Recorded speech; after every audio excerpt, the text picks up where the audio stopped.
जय हिंद दोस्तों। चुनावी वादों को पूरा करने की बाध्यता वाला कानून लॉ मूवमेंट में आप सबका बहुत बहुत स्वागत है। दोस्तों, जैसा कि आप सब जानते हैं कि हमारा संगठन भारत सरकार से बराबर चुनावी वादों को पूरा करने की बाध्यता वाला कानून बनाकर चुनाव के समय किए गए वादों की जवाबदेही तय करने की मांग करता आ रहा है, जिसमें हम अपनी मांग के पक्ष में समर्थन जुटाने के लिए समाज के विभिन्न लोगों से बराबर मुलाकात कर उनका समर्थन जुटाते रहे हैं। इसी कड़ी में आज हैं डिस्ट्रिक्ट सीतापुर के कस्बा तंबौर के बहुत ही मशहूर सम्मानित समाज सेवी अबुल खैर नदवी साहब के पास, और जानते हैं आपकी राय हमारे इस मुद्दे पर। सर, जैसा कि आप जानते हैं कि भारत में जब जब चुनाव आता है, चाहे लोकसभा के चुनाव हो चाहे विधानसभाओं के चुनाव हो, तब तब समाज राजनीतिक पार्टियां जनता से बढ़ चढ़ के वादे करती हैं, लेकिन देखने को ऐसा मिलता है कि चुनाव के बाद जनता से किए गए वो वादे पूरे नहीं किए जाते हैं। सर, मैं आपसे जानना चाहता हूं कि आपका बहुत ही लंबा राजनीतिक व सामाजिक करियर रहा है। आप सामाजिक कार्यकर्ता रहे हैं और राजनीति का अनुभव आपको बहुत करीब से है। तो आप अपने अनुभव के आधार पर आपका अनुभव क्या कहता है कि चुनाव के टाइम पे जो भी मैनिफेस्टो जारी किए जाते हैं या जो घोषणाएं की जाती हैं मंच के थ्रू या विज्ञापन जारी किए जाते हैं, एक्चुअल में चुनाव के बाद वो वादे पूरे किए जाते हैं, नहीं पूरे किए जाते? आज हम आपका बहुत धन्यवाद देना चाहते हैं आपके जन संघर्ष मोर्चा का, कि आपने इस अहम मुद्दे पर बात करने के लिए हमें मौका दिया। इसके लिए आप बधाई के पात्र हैं और आप ये मुहिम चला रहे हैं, इसके लिए अब आप और भी बधाई के पात्र हैं कि आपने ये कदम उठाया। ये कदम तो आज से बहुत पहले इस कदम को उठाया जाना चाहिए था, और वो लोग जो सामाजिक न्याय की और भी देश हित में जो बातें करते हैं बड़ी बड़ी, और जिन्होंने कुछ काम भी किया है, उनको ये बात रखना चाहिए था। मेरी मुराद है कि अन्ना हज़ारे जैसे बड़े लोग, उनको ये बात कहनी चाहिए थी। खैर, बहरहाल, जब जागो तब सवेरा, आपने ये काम किया है, बहुत अच्छी बात है। आपका ये सवाल कि चुनावी वादे, चुनावी मैनिफेस्टो पार्टियां जारी करती हैं, चाहे जो पार्टी हो, चाहे लोकल पार्टी हो, चाहे वो नेशनल पार्टी हो, वो चुनाव के वक्त, चुनाव से अधिसूचना जारी होने से पहले वो अपना मैनिफेस्टो जारी करते हैं, और वो उन्हीं मुद्दों के आधार पे वो रैलियां करते हैं, उन्हीं मुद्दों के आधार पे वो जनता के दरमियान जाते हैं, उनसे वोट मांगते हैं। लेकिन जब उन्हीं में से किसी एक की सरकार बन जाती है, चाहे वो केंद्र में हो चाहे वो राज्य में हो, तो हम ये देखते चले आए हैं लंबे अरसे से कि जो कुछ भी चुनावी वादे घोषणा पत्र में होते हैं, उसके अनुसार 50% भी कार्य नहीं किया जाता है।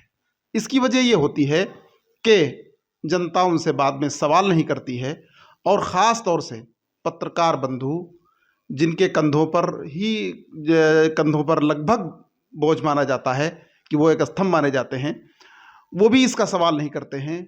नतीजा ये निकलता है कि राजनीतिक पार्टियां मनमानी करती हैं, और उस मनमानी के नतीजे में वो 5 साल तक अपना राज चलाती हैं। फिर जनता की समझ में आता है तो फिर उन्हें चुन लेती हैं, नहीं समझ आता है फिर उनको रिजेक्ट कर देती हैं। लेकिन बहरहाल, आपका ये कहना कि क्या इस तरह का कोई कानून लाया जाए, ये बहुत ही अहम सवाल है, और ये सवाल हुकूमत हिंद या जो अक्सरियत में जो लोग हैं, उनको इसका पालन करना चाहिए, और इस पर कानून बिल लाना चाहिए कि जो चुनावी वादे राजनीतिक पार्टियां करें उनको मुकम्मल पूरा करें। यदि पूरा नहीं करती हैं तो उनको बांट किया जाए। बिल्कुल सही सर, आपने कहा। आपकी जो बात है इसी का समर्थन करते हुए यही मांग मैं भी भारत सरकार से करता आ रहा हूँ कि जो भी चुनाव के समय जो भी राजनीतिक पार्टियां वादे करती, चाहे वो मैनिफेस्टो के थ्रू करती हों या जो मौखिक रूप से मंचों से घोषणाएं की जाती हैं या विज्ञापन के माध्यम से किए जाते हैं, उनको चुनाव आयोग के द्वारा रजिस्टर्ड किया जाए।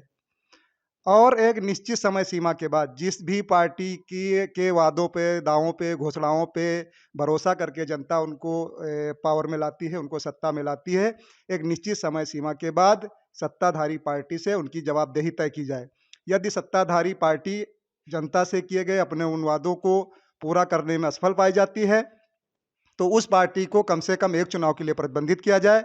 यदि कोई सांसद, विधायक या अन्य जनप्रतिनिधि जनता से किए गए अपने पूरा वादों को पूरा नहीं करता है, तो उसे कम से कम एक चुनाव के लिए अयोग्य घोषित किया जाए।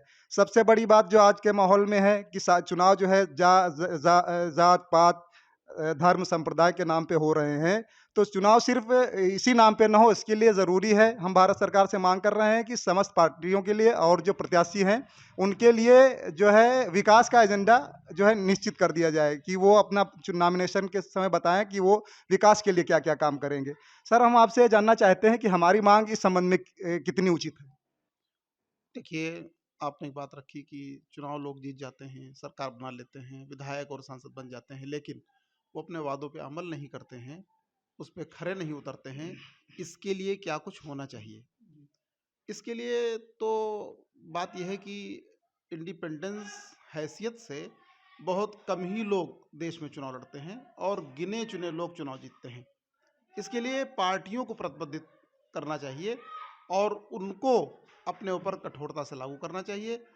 फिर विधायक और सांसद उसको मानने के लिए मजबूर होगा और उसे मानेगा। और ये जब तक बिल नहीं आता है तब तक की तो हमको लगता है ये असंभव है, इसलिए कि लोगों के कहने और करने में बड़ा फर्क नजर आता है। बहुत बड़े बड़े लोग कह गुजरते हैं कि वो तो सिर्फ चुनावी जुमला था, ये कह करके लोग निकल जाते हैं। इसको चुनावी जुमला न बना करके बल्कि इसको एक कानून के दायरे में इसे बांधना चाहिए, ताकि कोई भी राजनीतिक पार्टी उठे तो जो कुछ उसके दिल में हो वही उसकी जुबान पे हो, वही उसके दिमाग में हो। और ये तभी संभव हो सकता है जब इसका बिल लाया जाए। रहा मेरे समर्थन का मामला, तो मैं आपके इस बात से इतना सहमत हूँ कि अगर मेरा बस चले तो मैं हर संभव इसको लागू करवाने की कोशिश करूं, और आप इस संबंध में जो भी प्रयास करेंगे हम आपके साथ हैं, कंधे से कंधा मिला करके आपकी आवाज़ बनने के लिए तैयार हैं। सर, एक सवाल हम और आपसे जानना चाहेंगे। ये तमाम राजनीतिक पार्टियों के मेरे पास बयान हैं जिसमें वो एक दूसरे के ऊपर आरोप लगाते रहते हैं, सत्ता पक्ष विपक्ष पे, विपक्ष सत्ता पक्ष पे, कि उन्होंने जनता से धोखे से वोट लिया, उन्होंने जनता से झूठ बोलकर वोट लिया, उन्होंने जनता के साथ में ठगी की, उन्होंने जनता के साथ में धोखाधड़ी की, झूठे वादे कर रहे हैं। तो ये तमाम चीज़ें जो हैं वो अपराध के दायरे में आता है, चाहे झूठ हो, चाहे धोखा हो, चाहे ठगी हो। अगर कोई आम आदमी, कोई पार्टी, कोई एनजीओ, कोई संस्था अगर यही सब काम करती है तो उसके खिलाफ आपराधिक मुकदमा दर्ज हो जाता है, 419, 420 और जो भी धाराएं हैं। लेकिन यही धोखाधड़ी, यही ठगी, यही फरेब, यही गुमराह, यही झूठ बोलकर जब हमारी राजनीतिक पार्टियां हमारे देश के लोगों का कीमती वोट ले लेती हैं, लेकिन इनके खिलाफ कोई कार्रवाई नहीं होती है। आखिर एक एक देश में दो दो कानून कैसे? आम आदमी के लिए कुछ और, हमारे नेताओं के लिए, राजनीतिक पार्टियों के लिए कुछ और। आपकी अपनी क्या राय है कि इस पर भी कुछ ना कुछ कार्रवाई का प्रावधान होना चाहिए? जी, आपने बिल्कुल ठीक कहा। और ये तो छलावा रोज़ होता है, और रोज़ क्या, जितनी बार चुनाव होता है उतनी बार होता है, और ये ऊपर से लेकर के नीचे तक होता है।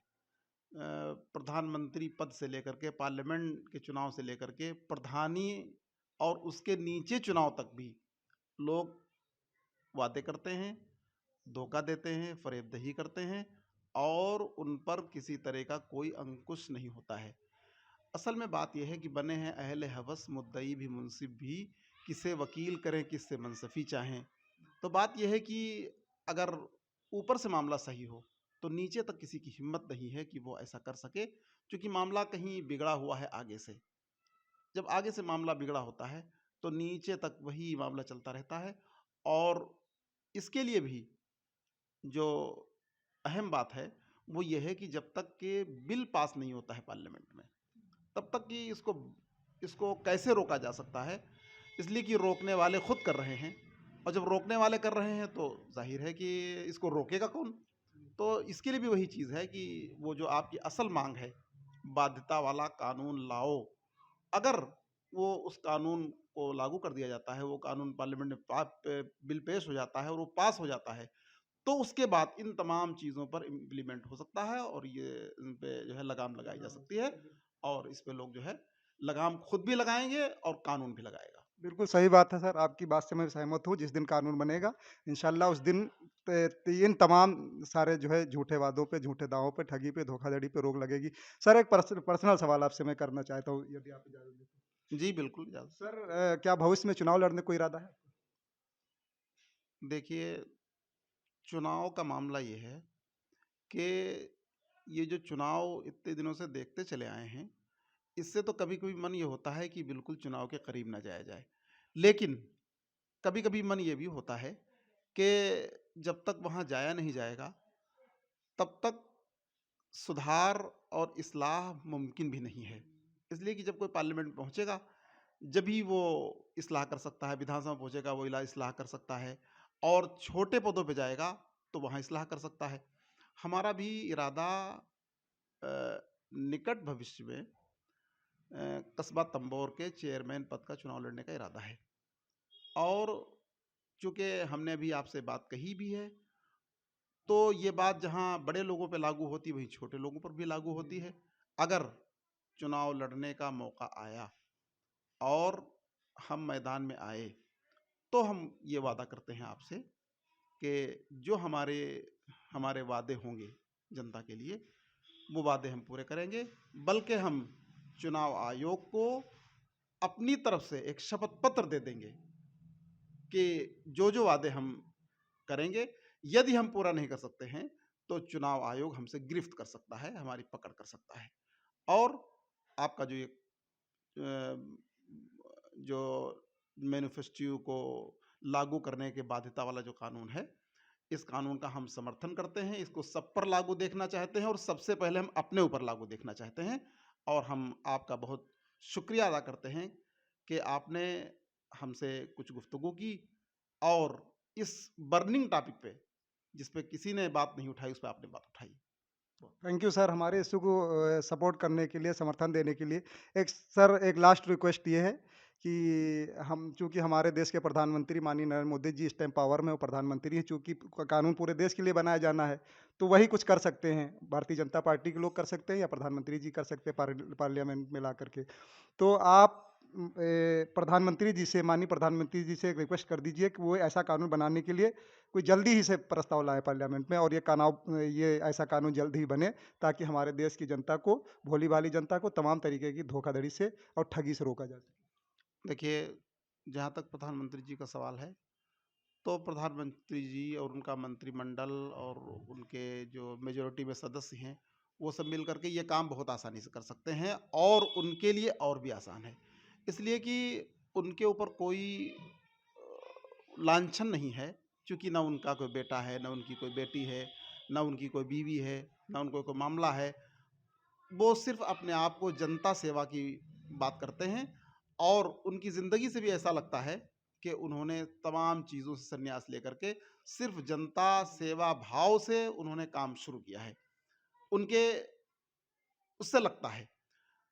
अब इतना बड़ा कानून जो उन्हीं के स्तर का है, ये उनके लिए और भी ज़्यादा आसान है। इसलिए कि वो सिर्फ़ जनता सेवा भाव के लिए काम कर रहे हैं, इसीलिए वो प्रधानमंत्री बने हुए हैं। वरना जिनके ना कोई बेटा है, ना बेटी है, ना ख़ानदान का कोई मसला है, ना किसी को मनसब पे पहुँचाने का शौक है, तो उनके लिए तो ये बहुत आसान है। अगर वो करना चाहें तो बहुत आसानी से कर सकते हैं। अगर आपकी बात उन तक पहुँच जाए और आपकी नीयत और आपके मकसद को वो समझ लें, तो हमको पूर्ण विश्वास है कि वो इस पे ज़रूर गौर करेंगे और हम उम्मीद करते हैं कि आपकी आवाज़ उन तक पहुँचे और जब आवाज़ उन तक पहुँचेगी, तो बिल्कुल वो इस पे गौर करेंगे, इसलिए कि ये कानून उनके मन का कानून हमें नज़र आता है। थैंक यू सर, हमारे मुद्दे को समर्थन करने के लिए और हमारे संगठन के लिए अपना कीमती समय देने के लिए। दोस्तों, आज हम थे तंबौर क्षेत्र के मशहूर और मारूफ सोशल वर्कर अबुल खैर नदवी साहब से बातचीत की। इन्होंने हम अपना कीमती टाइम हमें दिया, समय दिया, इसके लिए उनको बहुत बहुत शुक्रिया। जय हिंद, जय भारत।